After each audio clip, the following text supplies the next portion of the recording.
Bismillah. Qala Imam Bukhari rahimahullah, haddatsana Yahya bin Ja'far, haddatsana Abu Muawiyah an A'mash an Ibrahim huwa At-Taimi an abihi an Abi Dzar qala dakhaltu al-masjid Rasulullah sallallahu alaihi wasallam jalisun falamma gharabat asy-syamsu qala ya Aba Dzar hal tadri aina tadhhabu hadhihi qala qultu Allah wa rasuluhu a'lam qala fa innaha tadhhabu tasta'dinu fi sujudi fayuzanu laha wa ka'annaha qad qila laha irji'i min haitsu ji'ti fatatlu min maghribiha summa qara'a dzalika mustaqarru laha fi qiraati Abdillah.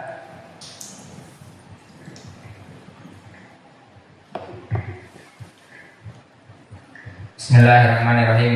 Qala Imam Bukhari rahimahullah ta'ala haddatsana Yahya bin Ja'far haddatsana Abu Muawiyah anil A'mash an Ibrahim wa At-Taimi an abihi an Abi Dzar qala dakhaltu masjida Rasulullah sallallahu alaihi wasallam jalisun falamma gharabat asy-syams qala ya Aba Dzar hal tadri aina tadhhabu hadhihi qala qultu Allah wa rasuluhu a'lam qala fa innaha tadhhabu tasta'dinu bis sujudi fayudhanu laha wa ka'annaha qad qila laha irji'i min haitsu ji'ti fatatlu min maghribiha thumma qara'a dzalika mustaqarrun laha fi qiraati Abdillah. Faqala huwa faqihun.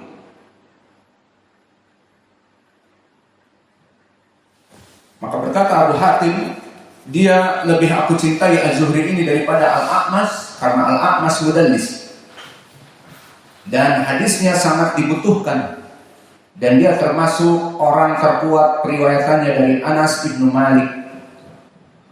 Dan ditanya bagaimana Az-Zuhri tentang ilmu fikihnya, apakah dia faqih? Qala na'am faqih. Maka dia adalah seorang yang faqih. Maka ketahuilah ya ibadallah, tidak semua kebanyakan para muhaddisin dia faqih. Kebanyakan para muhaddisin hanya menghafal riwayat-riwayat hadis itu dari segi sanad. Dan dari segi matan seperti beristimbat dari hadis-hadisnya itu menjadi pendalilan hukum dalam sholat, hukum dalam zakat, hukum dalam puasa, itu keutamaan lagi yang lain. Namun kebanyakan seorang muhadis dia faqih, dan jika seorang faqih dari muhadisin dia mempunyai pendalilan lebih kuat. Lihat orang-orang terdahulu Imam Ahmad, faqih dan muhaddis, maka menjadi imam madhab. Imam Asy-Syafi'i, gurunya Imam Ahmad, faqih dan muhaddis, maka jadilah dia imam madhab. Imam Malik, faqih dan muhaddis di zamannya, maka menjadi imam madhab. Namun jika hanya sekedar faqih tetapi kurang memahami ilmu hadis, maka bisa jadi dia mensyarah dari fikih hadis yang dia baca. Di hadis ini beristimbat hukum thaharah, demikian, dan faedah dari hadis ini hukum salat janazah, wajah pendalilannya demikian, telah terjadi ikhtilaf para ulama. Ujung-ujungnya hadis yang dia syarah ternyata dhaif, dan ini banyak. Para fuqaha yang tidak mengetahui ilmu hadis, dia mengambil istimbat dari hadis-hadis yang ternyata hadisnya dhaif. Namun seperti imam yang kami sebutkan, dan Imam Al-Bukhari, Imam Muslim, dan imam-imam muhaddisin yang lain, Abu Dawud, Tirmidzi, Nasa'i, Ibnu Majah, dan yang lainnya, maka mereka para muhaddisin dan faqih, kitab-kitab mereka bermanfaat karena mereka menyusun kitab-kitab mereka sesuai kesahihan dengan bab seperti Imam Al-Bukhari, kita mempelajari sekarang kitab At-Tauhid dari segi akidah. Kita banyak mengambil faedah dari ini karena dia mengumpulkan hadis-hadis yang sahih dan i'tiqad yang sahihah. Dan juga di dalam kitab-kitabnya yang sebelumnya, kitab shalah, kitab az-zakah, kitab puasa, kitab manasik haji wal umrah dan sebagainya dari kutubul fikih, maka sangat bermanfaat karena dia seorang muhaddits wal faqih. Dan di zaman sekarang seperti Syekh kami Muqbil Al-Wadi, dia seorang muhaddits wa huwa faqih. Dan juga Syekh Al-Albani rahimahullah muhaddits dan dia faqih. Maka banyak pendalilan-pendalilan istinbat-istinbatnya sangat kuat karena beristidlal dengan hadis, kemudian setelah itu beristinbat dari hukum-hukum fikih dari hadis yang sahih tersebut. Maka ini adalah suatu kenikmatan di saat seorang mempunyai ilmu hadis, kemudian dia masuk kepada ilmu fikih dan akidah, maka pemahaman fikihnya dan pemahaman akidahnya berlandaskan dari hadis-hadis yang sahih.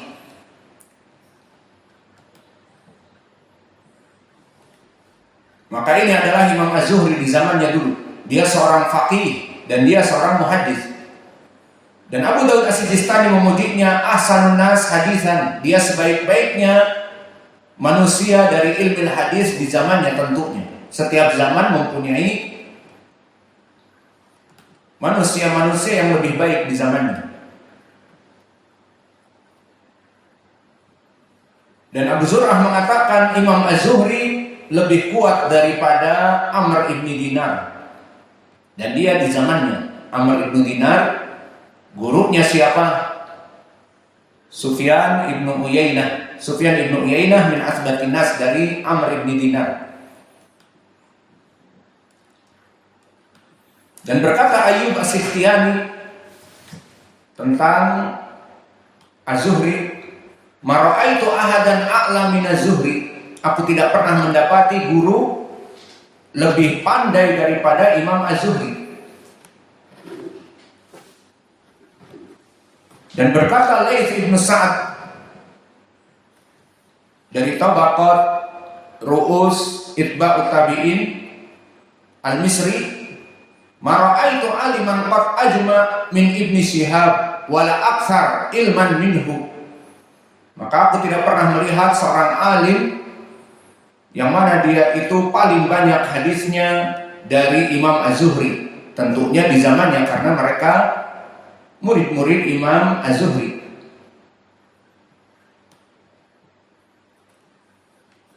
Dan bahkan Sufyan ibn Uyainah di Tabaqah yang ke-8 yang termasuk dari muridnya Imam Az-Zuhri, "Lam yakun finnas ahadun a'lam bisunnah minhu." Tidak ada di zamannya orang yang mengetahui sunnah daripadanya. Maka ini pun menjadi poin bahwa seorang alim, seorang asy-syaikh, seorang da'i ilallah itu juga melaksanakan sunnah. Maka oleh sebab itu please, sunnah-sunnah yang ada kita hidupkan semampu kita. Untuk apa kita menuntut ilmu kemudian sunnah-sunnah yang termatikan tidak kita hidupkan? Untuk apa kita belajar agama Islam? Dan untuk apa Allah mudahkan kita mempunyai wadah ekosistem dari ma'had yang ada masjidnya, yang terkumpul padanya santri-santri dan ustadz, kemudian mempelajari hadis, ada sunnah tidak dilaksanakan. Dan apa faedahnya kita diberikan masjid Imam Muqbil Al-Wadi, yang masjid ini alhamdulillah tidak dibangun oleh ormas, sehingga harus izin jika ingin melaksanakan sunnah kepada pemimpin ormas, kepada pemimpin ranting, kepada pemimpin cabang, bla bla bla. Alhamdulillah kita diizinkan oleh Allah untuk membangun masjid ini dengan bantuan ta'awun para ikhwah ahli sunnah. Dan kita dipercayakan untuk mengajar padanya dan menjadi imam di masjid ini dan khatib, maka jika ada sunnah, bahkan sunnah sholat pakai sandal pun kita lakukan di sini. Kita takut jika tidak kita melaksanakan sunnah-sunnah di masjid ini, Allah akan mencabut nikmah. Karena di sebagian masjid-masjid ingin mereka menghidupkan sunnah-sunnah, terutama seperti adzan 2 kali. Maka di masjid sekitar kita yang notabene sunnah melempem dengan roja, tidak pun adzan 2 kali. Wallahu alam, apakah kekurangan muadzin? Adapun di masjid sufi yang di sebelah kita, mereka bangun jam 4:15 dan menyetel dari Al-Quran. Tidak ada sunnah adzan awal sama sekali. Maka kita takut jika kita tidak menghidupkan sunnah-sunnah yang mampu kita untuk melaksanakannya, justru nanti kita dicabut dari kenikmatan ini. Karena Allah berfirman, la in syakartum la azidannakum wa la in kafartum inna adzabi lasyadid. Maka jika kalian mensyukuri atas nikmat Allah, diberikan masjid, bisa melaksanakan sunnah-sunnah, maka laksanakan sunnah-sunnah padanya. Jika mampu masjid itu melaksanakan sunnah dan orang-orangnya tidak memperhatikan sunnah yang termatikan, tidak menghidupkan sunnah-sunnah yang sudah punah, ditakutkan inna adzabi lasyadid. Kembali kepada permasalahan, berkata Sufyan Ats-Tsauri, Imam Az-Zuhri, dia selain alim ulama ahlul hadis, a'lamu bisunnah. Tidak aku dapati orang yang paling kuat dalam mengetahui sunnah dan menghidupkan sunnah. Maka ini jadi cambuk bagi kita, wahai ibadallah, wahai para tulabul ilm. Lihat para ulama terdahulu, tidaklah mereka mentang-mentang menjadi alim ulama kemudian melaksanakan, meninggalkan sunnah dan tidak melaksanakan sunnah, tidak. Justru mereka menjadi qudwah dalam menghidupkan sunnah. Maka kita menginginkan santri-santri di sini untuk menghidupkan sunnah-sunnah yang ada, yang kita pelajari di dalam kitab-kitab yang ada. Dan jika mempunyai sunnah-sunnah tertentu, silakan disebutkan dalilnya agar kita hidupkan, terutama sunnah-sunnah yang terpunahkan. Maka itulah hakikatnya kita sebagai ahlu sunnah. Maka ahlu sunnah itu seperti kata Syekh Mukbil, Syekh kami, bahwa kalimat ahli sunnah bukan hanya pakaian bagaikan saum. Jika di depan orang dikatakan kita ini sunni, dipakai bajunya, jubahnya bagaikan pakaian jubah sunnah itu.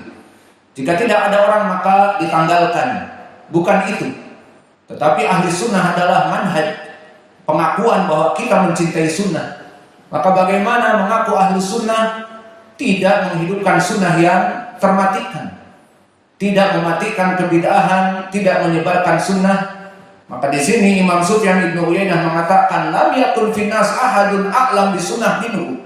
Maka tidak ada di zamannya orang yang paling mengetahui sunnah dan menghidupkan sunnah kecuali dari dia.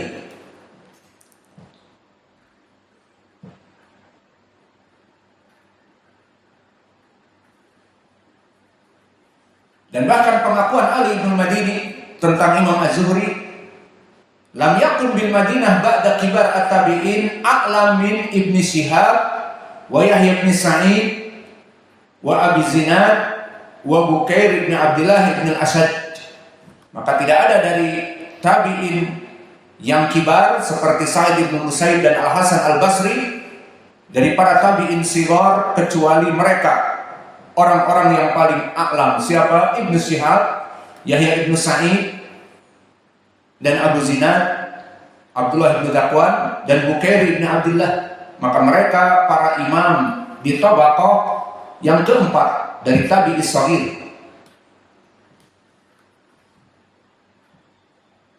Dan dikatakan oleh Amr bin Dinar Al-Asram, ma ra'aitu anas lil hadis minhu. Aku tidak pernah mendapati seseorang yang menghafalnya itu dengan nas kecuali dari Imam Az-Zuhri. Maka Imam Az-Zuhri jika menghafal hadis datang dengan nas hadis.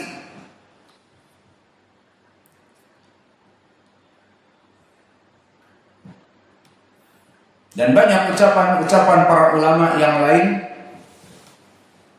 yang mungkin kita tinggalkan untuk menghemat waktu.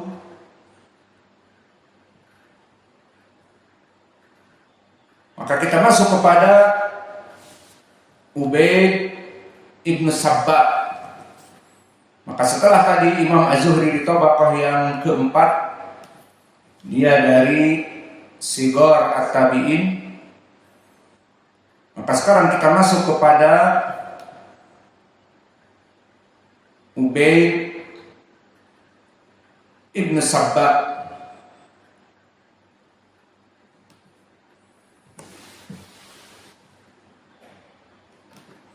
Maka Ubaid ibn Sabbah barakallahu fikum as-Saqafi al-Madani,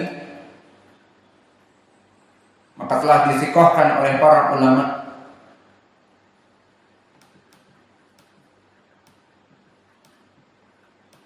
Dan dia hidup di zaman tabi'i, yang meriwayatkan di sini dari Zaid ibn Thabit. Dan Zaid ibn Thabit seorang sahabi di sini. Berkata Ubaid ibn Sabbah yang hidup sebagai tabi'i yang kabir, anna Zaid ibn Thabitin, bahwa Zaid ibn Thabit menceritakan bagaimana dia itu arsala ilayya Abu Bakrin fatatabatul Qur'an hatta wajadtu akhir suratin At-Taubah ma'a Abi Huzaimah al-Ansari lam ajidha ma'a ahadin ghairi. Bahwa Abu Bakar mengutus aku untuk mengumpulkan Al-Quran, karena telah kami sebutkan hadis ini adalah hadis potongan, dan itulah kebiasaan Imam Al-Bukhari di saat dia memasukkan kepada bab tertentu seperti sekarang kitab Tauhid, tentang Tauhid, terutama Allah bersemayam di atas arsy-Nya, maka dihapus dari lafaz-lafaz yang panjang.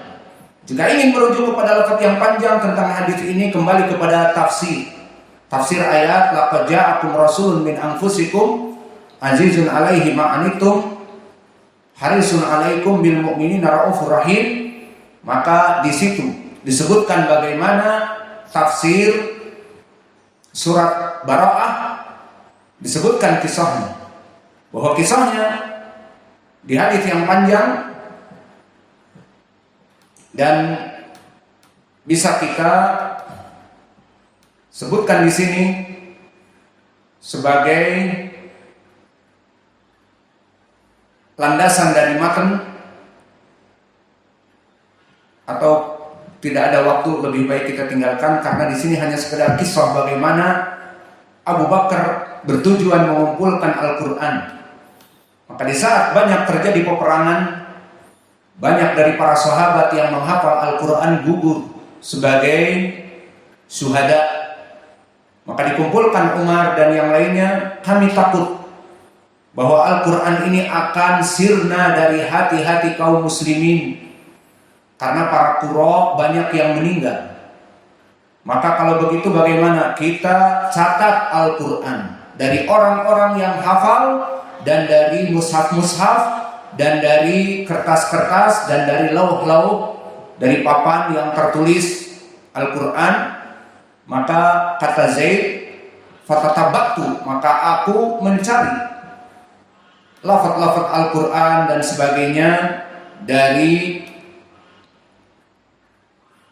berbagai sumber dan bahkan dari manusia. Maka di sini yang menjadi poin adalah Zaid bin Thabit